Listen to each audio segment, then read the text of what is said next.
what's up? My name is Alea. Welcome back to my channel, and welcome to another reading vlog. So this week I really want to do a cozy Christmas reading vlog because I have a whole bunch of Christmas romances on my TBR that I want to get to, and I also really want to do some decorating for Christmas because I don't have my tree up yet, and I really want to go to Michael's and maybe like grab some more decorations and stuff.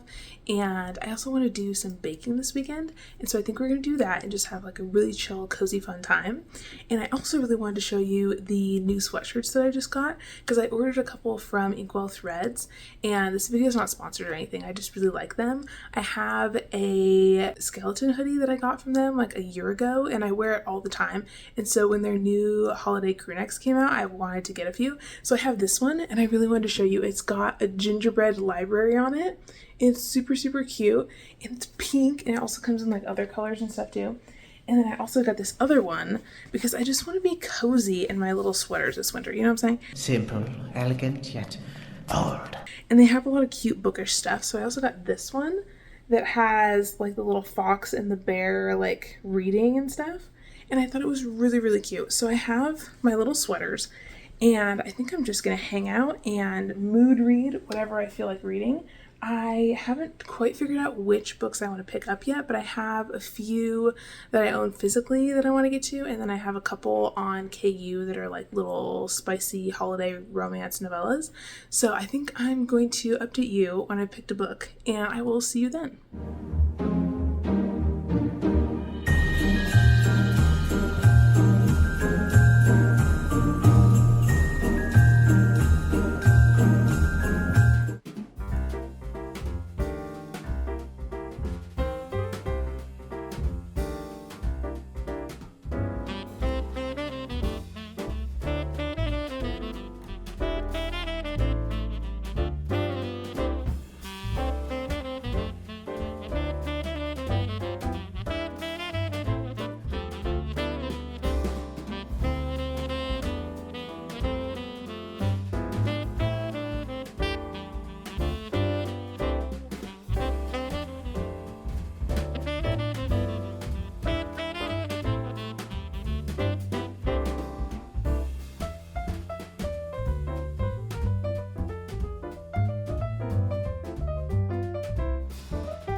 Santa brought my ding-a-ling today.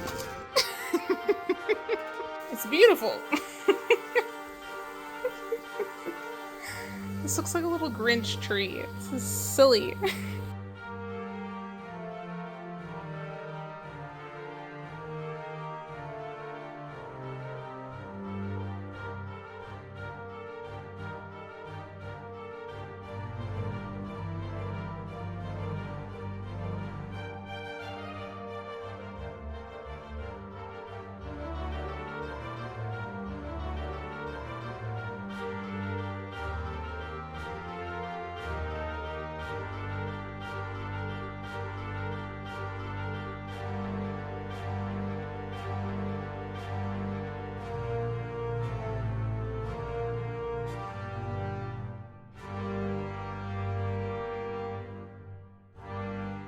Hello, so Peyton and I just finished watching The Grinch, and I have my little Grinch sweater on that I got from Target the other day.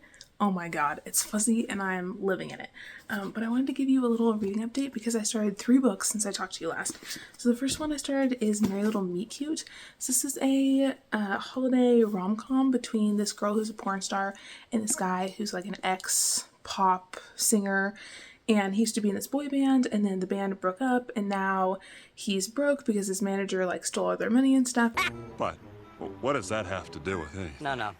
He's got a point. And so he's starring this Hallmark movie, and the other lady who's supposed to be the lead in this Hallmark movie with him like gets injured at the beginning of the book, and she can't do the movie anymore. And so this guy who's helping out the director, he is trying to like get into the Hallmark movie industry essentially, and he normally is the director for like porn.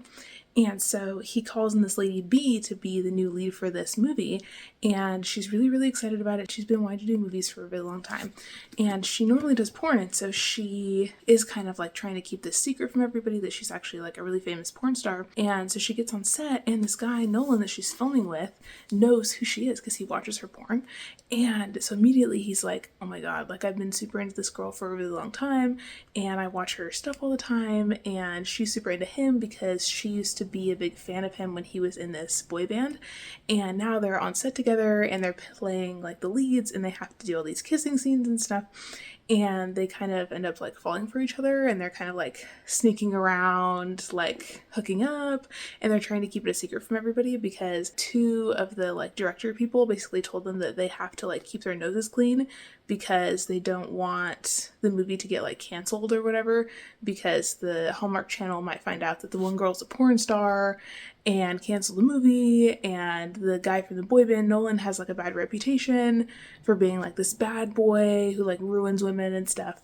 And so they're trying to like keep their noses clean and keep everything a secret, and it's very angsty and it's very steamy too. But I don't know, for me it's kind of sitting at like a 3-star. It's not really doing a ton for me. They have some chemistry, but their whole relationship is kind of based on the fact that they've been crushing on each other for a long time, in terms of like they've seen each other through social media and like the content that they've made and like the boy band and the porn and all that stuff, but they don't have a whole lot of like banter or like relationship time at the beginning of the novel to like build up their connection before they start like having sex.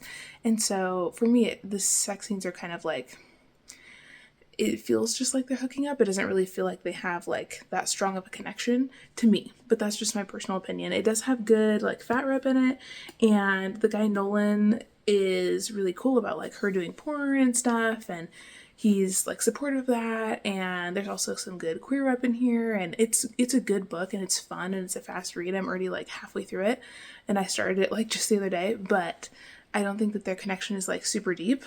So that's kind of where I'm at with that. And then I also started a historical romance, and it's Devil in Winter by Lisa Kleypas. So this is one I've been wanting to read for ages, and it's book 3 in her Wallflowers series. And I read book 1 earlier this year, and I really liked it. But I've been wanting to read this one because this one follows Evie, and she was my favorite one of the Wallflower ladies from the first book.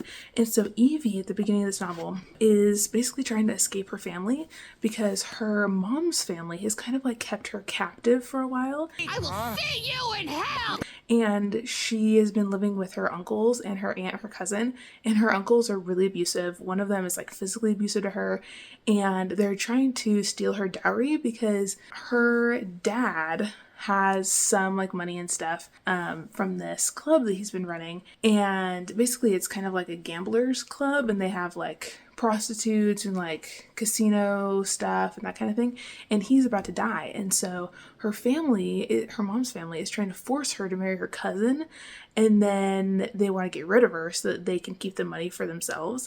And so originally they were trying to get her married off, but nobody would marry her because she has a stutter and she's like really painfully shy. And so in book 1 she's like going to all these balls and stuff, and now her family has like given up on that, and they're just trying to marry her away to her gross cousin. And he's just like a disgusting lump of lard, to be frank.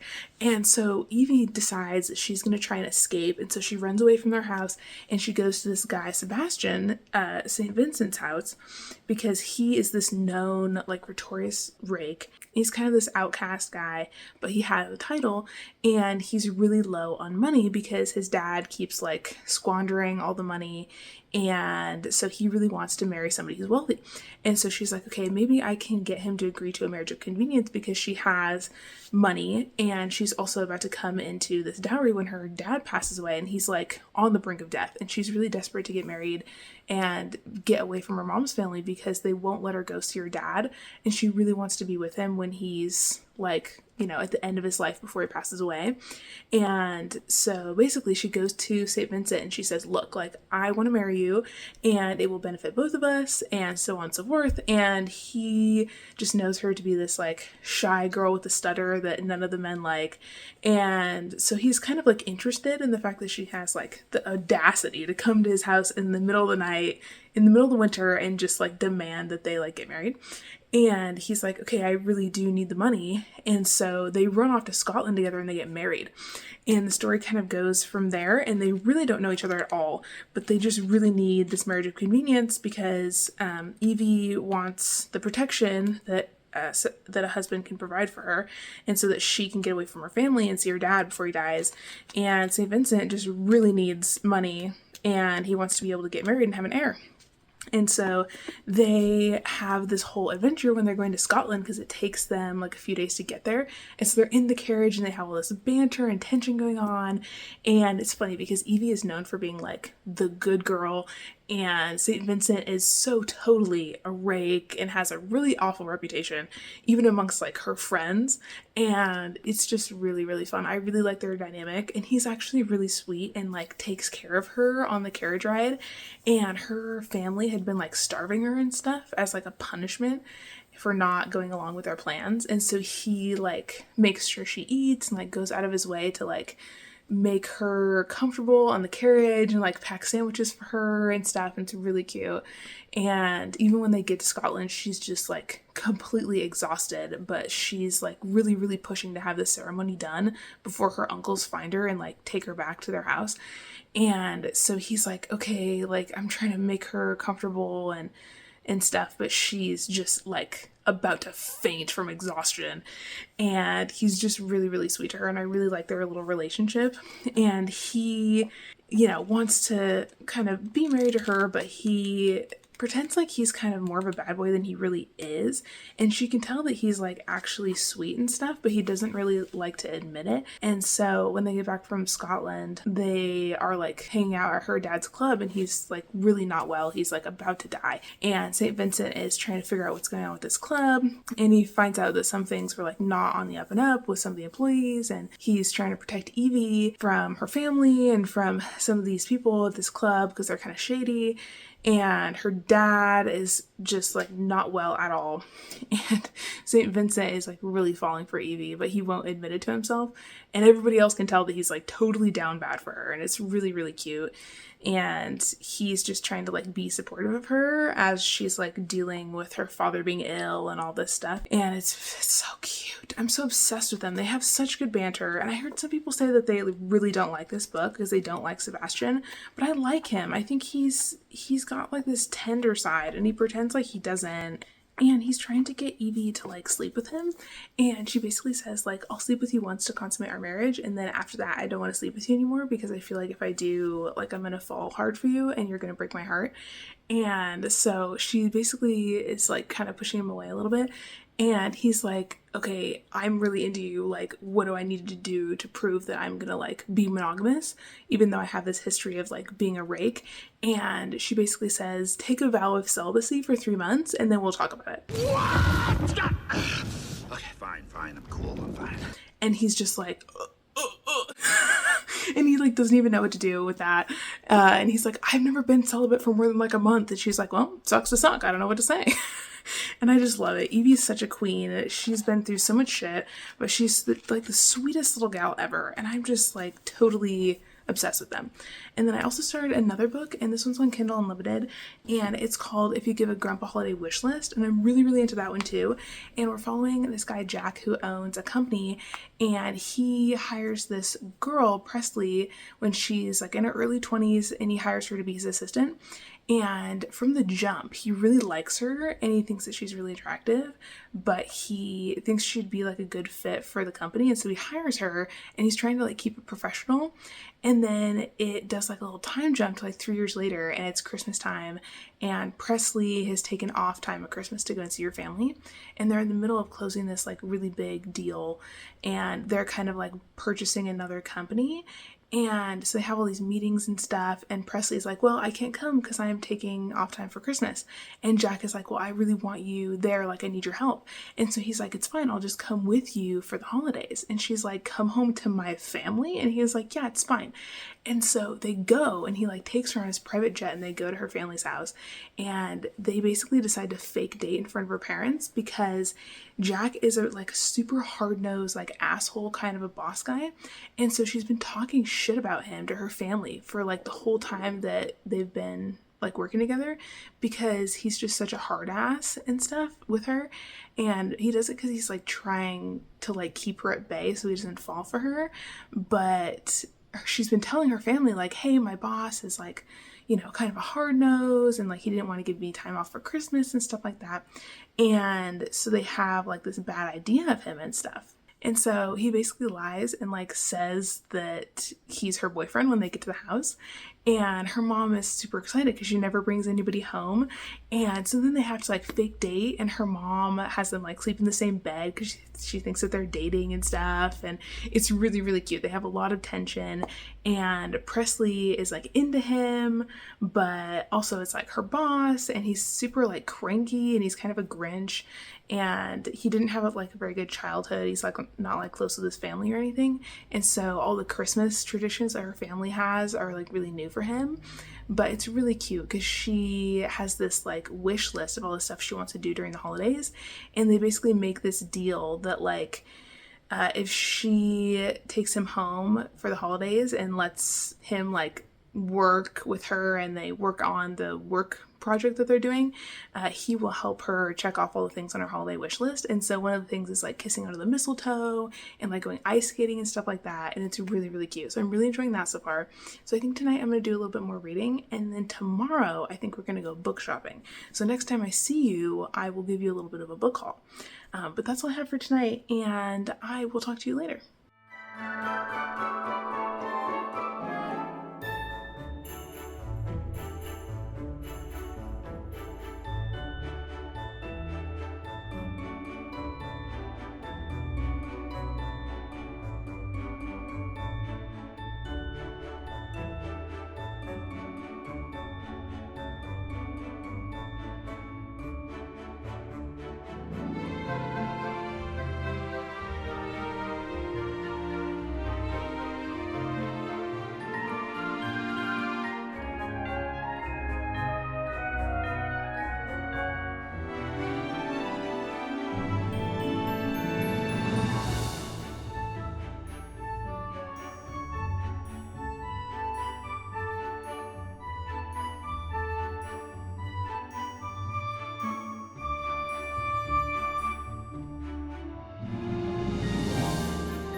shopping and I did a bunch of damage, and I wanted to show you everything that I got really fast. So I got Unfamiliar Volume 2, which is a little graphic novel, and it's the sequel to another one that I really want to read for Winterween, and it has this super cute like pink and purple art style, and we're following this little girl who moves to a new town, and she's a witch, and she ends up making friends with a bunch of other girls in this town who are also witches, and it looks really, really cute.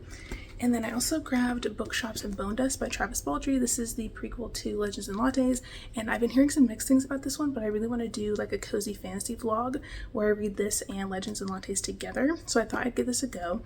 And then I also grabbed one that I've been eyeing for a really long time, and it's called Wayward. So this is another one I kind of want to read for Winterween, which is a winter readathon hosted by Gabby from Gabby Reads, and it's happening the first week of January, so I've kind of been like stocking up on all my witchy books. But this is about a magical cottage, and I think it's got 3 different POVs and different timelines, and we're following 3 different women who've all lived in the same magic cottage, and they're all witches, and I think one of them is a witch like during the witch hunts, and this magic cottage like hides her from witch hunters and stuff. It looks really cool, and I love this cover. It has like really cute little mushrooms on it and everything, and so I thought I would pick this up and see what I think of it.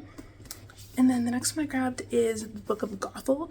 So this is a retelling of the story of Mother Gothel from the Rapunzel story, and this is about her like coming of age, and it's about Gothel, and she doesn't have a very good home life. Her dad kind of like ostracizes her, and she goes to try and find this place called the Tower of Gothel, and her mom used to tell her stories about this magic tower where women could go if they were like in need of help. And so our main character travels to the Tower of Gothel, and she meets this other woman there, and I think they kind of team up to like take down some bad people in the society.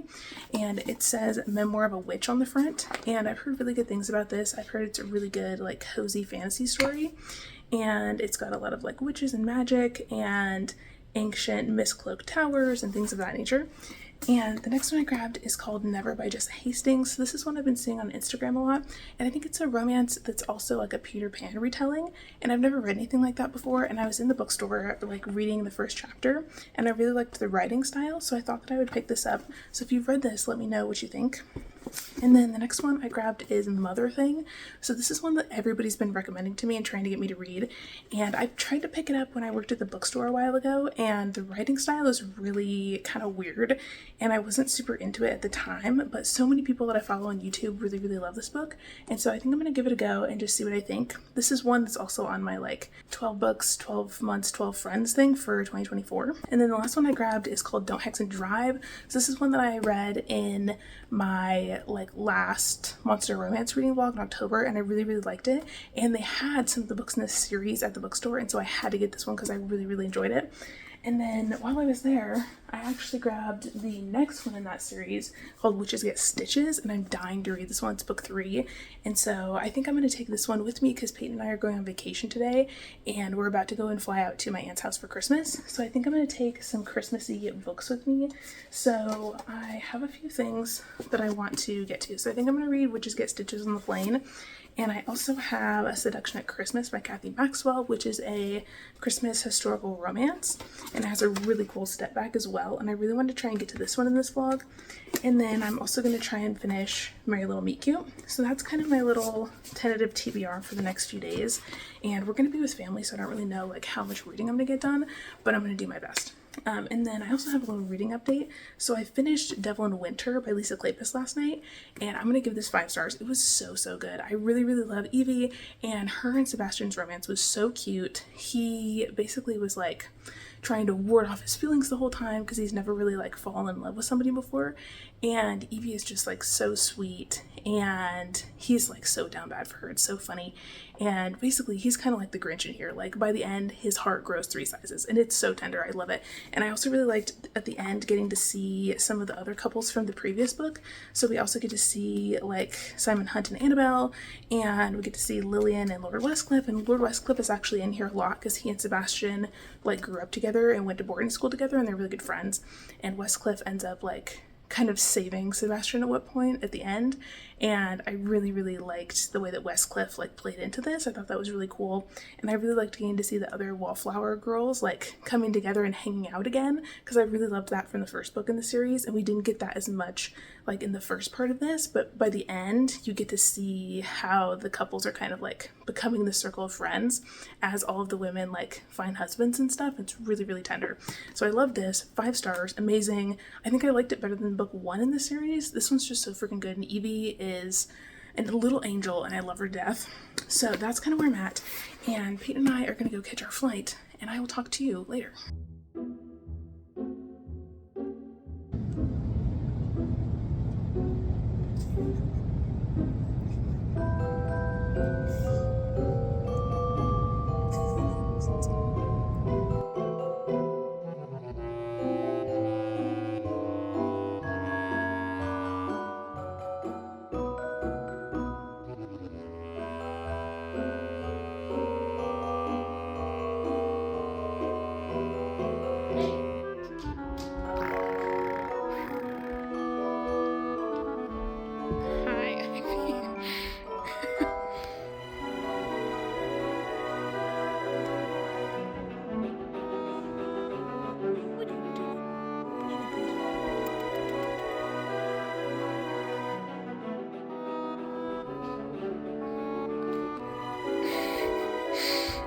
Are you just rubbing up on all the presents? You're such a nut.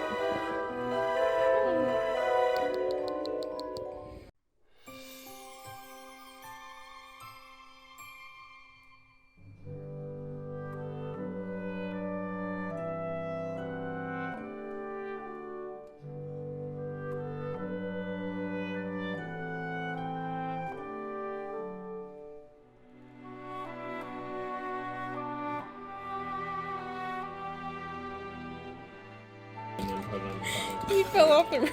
Somebody's job is to build these professional. Yeah, but they don't use Oh, great. Oh, yeah. Spread around. Oh, Lord. Was that the blood trail? What is that? Yeah. There's a massacre right here. He died. Oh, my God. He fell off the roof. Jeez. Ooh, that's nice in the front. I like it. I like it. Dad's really focusing this year. I call the Harry Potter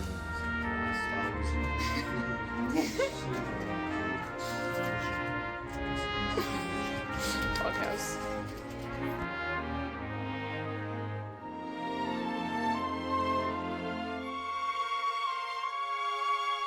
Show me the back. Right under your toe, there's a... Are you done?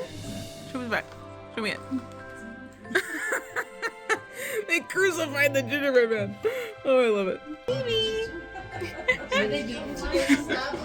Are you falling asleep? You're so sleepy with your little antlers on. Oh my goodness. You're so silly.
So Peyton and I are back from Christmas, and we had a really nice Christmas with my family. There was like 13 of us staying in one house. We played some wild rounds of Uno. We opened presents and did gingerbread houses, and it was a really good time. But I didn't get as much reading done as I would have liked, but whatever. It's Christmas with the family. That's what we expected. But I wanted to give you a little update on where I'm at with my Christmas books. So the first one that I started is A Seduction at Christmas, and I am really enjoying this so far, but I will say that the beginning was like a little bit rocky and weird for me. So we open up with this guy, Nick Holborn, who's a duke, and he's in Greece, and he's 21, he's really young, he's not very responsible, he's just starting to like kind of take over the finances and stuff from his uncles, and they don't really trust him. And basically he meets this random Spaniard guy in Greece, and the guy gets him really drunk, and the dude ends up like robbing him blind and like steals the boots off his feet, steals all of his money, and also steals his signet ring that is like part of his family's lineage and like has his family crest on it and stuff. And so he's super pissed off, and he's trying to hunt down the Spaniard guy. And when he's on this mountain where the guy stole all of his stuff, he's kind of like alone in the middle of these like Greek ruins. And there's this weird scene where he meets this like hag lady on top of the mountain, and she kind of like transforms into this oracle. And there's this story about the ruins that there's like this magical oracle woman that used to like give people prophecies in that place. And so he thinks that's who this woman is, but you can't really tell if he's like a reliable narrator in that moment because he's like really drunk still. And so he sees this woman like transform into this like long red-haired beauty, and she basically like has the glassy-eyed look, and she like gives him a prophecy, and she basically just tells him not to trust innocence. And he's like, what do you mean? Like, what's the rest of the prophecy? And she just like changes back into the hag lady and like scuttles off. And he's like super confused. He's pissed off. He's trying to find the guy who stole his stuff. And the story kind of goes from there. And then it skips to like 10 years later, and we meet this woman, Fiona. Sorry, my books are falling all over the floor. There's so many of them. But we meet Fiona, and she is living in London. She's from Scotland, and she's working as a seamstress, and she just got laid off. And she's not doing so hot. She's really down on her luck. Both of her parents were like of good standing in society, but they passed away, and she wasn't able to like get married before they passed. And so now she's basically like destitute, and she ends up getting involved with this woman who is kind of like a known prostitute lady, and she is trying to get back at her ex-lover because he like left her for somebody else. And so she tries to pay Fiona's friend and like this other lady who lives in her apartment building to poison this guy and basically give him this stuff in his wine that will make him like super sick, but it's basically poison. The poison for Cusco. The poison chosen specially to kill Cusco. Cusco's poison. Of course, Fiona's friend like dips out at the last minute and is like, oh, I can't go poison this guy because I just went and eloped with my man.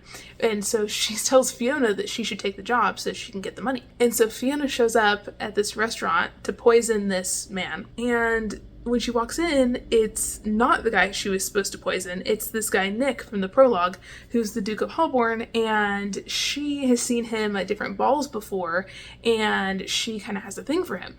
And so they end up like having dinner together, and it's kind of weird at the beginning because it's pretty evident that Fiona has been R-worded in the past, and she has a lot of like trauma from that, rightfully so. And she was attacked by this group of soldiers like a year ago, and so she's not doing well. She's dealing with that trauma, and the Duke of Holborn kind of like comes onto her, and he's seen her before as well. He knows who she is, and he's also into her too. And so he starts trying to like kiss her and stuff, and she's kind of like having flashbacks to when she was like assaulted, and she's like, I like him, but I don't, no touchy, you know what I'm saying? Whoa, no touchy. No touchy. And so she basically decides like, okay, I don't feel comfortable, like I need to leave. And so she poisons his wine, even though she knows that that's not who her mark was. And then she tries to leave, and as she's trying to leave, these Irishmen show up and they start shooting at him, and shit's getting weird. And it's pretty clear that like Holborn was at the restaurant because the guy Belkins, who was supposed to get poisoned, like kind of set him up, and he thought the Spaniard guy who stole from him was going to be there, and then she was there, and it's like there's some kind of mystery going on as to like why both of them ended up in this place instead of the people who were supposed to be at the restaurant, and now they're getting shot at, and they have to like run away in this coach. It's this whole thing. And so now they are in this weird situation, and now that they've crossed paths, Fiona is still trying to like find a way to get her money. And so she decides to like hold the Duke of Holborn hostage because he's really sick from the potion that she gave him. And she's worried that he's gonna like come after her when he wakes up because he's gonna be pissed about the fact that she poisoned him because he knows it was her. And so she's like, well, maybe I can like hold him ransom and make him like pay me money to let him go. And that's like her whole plan. And it kind of goes from there. And so it's like forced proximity because she's holding him hostage, but he doesn't really care. He's kind of like into her, and he's just kind of like giving her shit about it. And it's actually really, really funny. So I'm 100 pages in, and the story is like really getting good now, and so I'm kind of into it. Like, I want to see what happens with their dynamic, and I think the Duke of Holborn is very sassy. He's a notorious rake, and Fiona is a really scrappy gal, very witty, very sassy, very smart, and I think their dynamic is going to be really good, and I want to see what happens with him being like a hostage, because right now he's like giving her shit. Like, she tries to feed him porridge, and she has him like tied to the bed, and he like spits the porridge at her, and he's like just being a menace. Just, he's not like pissed, he's just being an ass on purpose, and it's really funny. So I'm into that so far. And then I also read the beginning of Witches Get Stitches by Juliet Cross, and I'm enjoying this one so far, but it doesn't have a lot of like Christmassy vibes. It opens with a New Year's Eve party, and Violet, one of the sisters, is a witch, and she's in, oh gosh, where is she? She's not in New Orleans. She's, forgot what state she's in. Anyways, she's in the South somewhere on vacation at this party, and she's getting a tattoo from this tattoo artist friend of hers, and she's trying to get him to like move to New Orleans, and they're kind of like having this banter, and she's at this rooftop party getting a tattoo, and this werewolf gang walks in, and one of the guys in the werewolf gang is Nico. And she sees him, and she's like, ooh, he's hot. Like, what's the deal with him? And the tattoo artist is like, no, sis, like, you don't want him. Like, he has a reputation for being really aggressive, and supposedly he attacked this like 16-year-old guy in his wolf pack and like hurt him really bad. Like, he's kind of a loose cannon, like, stay away from him. And of course, Violet does not listen, and she and Nico end up like having a one-night stand at this party, and things kind of go from there, and I'm interested to see what happens. So it doesn't have Christmas vibes, but it's definitely got wintry vibes, lots of banter, very spicy. I think it's gonna be a really good time. And then I'm still working my way through A Merry Little Meet Cute. It's still kind of like lukewarm for me, still sitting at like a 3. It's good, it's fine, it's just like not doing a lot for me, but I'm 206 pages into this. And then I also started another romance, and that is An Affair Before Christmas. So this is one that I grabbed at the used bookstore while I was on vacation, and it's by Eloisa James, and it's one that I've been wanting to get to for a while, and I've just been trying to find some more historical romances that have like Christmas vibes. And so this one definitely has like the Christmassy winter vibes. It's set in Paris during Christmas, which I'm loving, but I'm only a little bit of the way through, and so far we're following this couple, and at the beginning in the prologue they are about to get married. And so we have the Duke of Fletcher and then this woman that he's in love with, Poppy, and they are obviously like in love, but they're pretty young, and the Duke is like super down bad for Poppy, and Poppy is kind of like, you know, just trying to get married, and she likes that he has a title, and her mom is like really pushing her into this marriage and stuff, and you can tell that like the feelings are there, but whenever he tries to kiss her, she kind of like pushes him away, and like the physical chemistry is not really there in their relationship. And you know, they haven't been married yet, and so he's kind of like, you know, whatever, we'll work it out in the wedding night. And Poppy's kind of like, I don't know if I'm down for this, you know. And in the prologue, he's like trying to kiss her and stuff in Paris, and he's just like kissing her with a lot of tongue, and she tells him that she doesn't like it, and he's kind of just like, oh, you'll get used to it. And she's like, I don't like that. And he's kind of just not listening. And then it skips to a few years later once they're married, and I think they've already been married for like 4 years or so at this point, and their marriage is pretty clearly on the rocks. Like, they don't really talk to each other that much, and the Duke is talking to his friend about it, and his friend is like, dude, just get a mistress. And he's like, I don't want to. And he's still obviously like really in love with her, but the physical aspect is not there at all. And he is kind of openly talking about how like he wants to be with her and stuff, but whenever he tries to like make a move physically, she's just like not into it at all. And so he's kind of trying to find a way to like win her back. And it sounds like they're supposed to have this like second chance romance situation, and their love affair is supposed to kind of like start again, if you will. But I'm not really sure how I'm feeling about it. Right now, it kind of feels like it ain't there. You know what I'm saying? Like, if you can't force the physical chemistry. Like, if he's not listening, then it's not gonna work. And I just kind of feel like Poppy, you know, she's probably, you know, like a lot of women, where it's like, you know, sorry I'm not into this, maybe you should get good, you know what I'm saying? Oh, do ya? You think you know how to kiss? You know how to lock lips? Huh? Do ya? So I don't know how I feel about it just yet. I'm hoping that we get to hear more from Poppy, and that it kind of picks up, and that this man figures out how to woo his woman so that she will actually like him. Because right now he's kind of just like being a useless lump of lard, if I'm honest. So that's kind of where I'm at with all these. But I think I'm going to end this vlog here because I am in the middle of a lot of books, clearly. So my goal is to try and finish as many of these as I can before the end of the year. So I have a couple days until we hit January. And so I think I'm just going to keep reading through the holidays and try and finish all of my Christmas books. And that's kind of where I'm at. So if you made it to the end of this vlog, leave me a snowflake emoji in the comments and let me know what you've been reading this holiday season, because I would love to know. And let me know if you have any like Christmassy book recommendations for me, especially if you have any like historical romances or anything on Kindle Unlimited or anything like that. And I will see you in another video very soon. Bye!